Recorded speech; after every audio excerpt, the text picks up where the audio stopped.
Yung anong sin man ay cancer.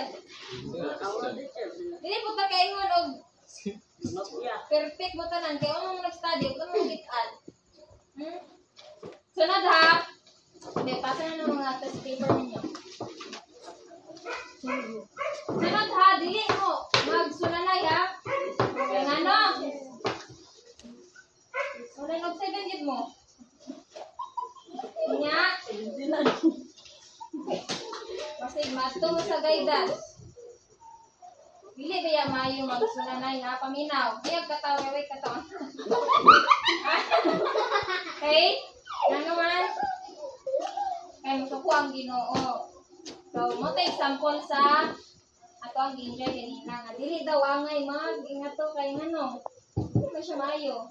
Nya, dili pud maayo nga maglanisanay pud mo dira kay namon na iban dili lang mo maglanisanay kay masugo man pud sila. So, mo to siya ang example sa tuang gitun-an.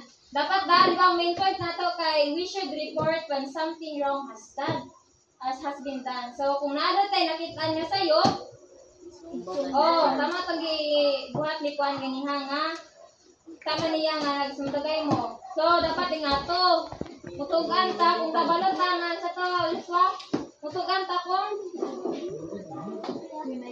nakabalot ta nga,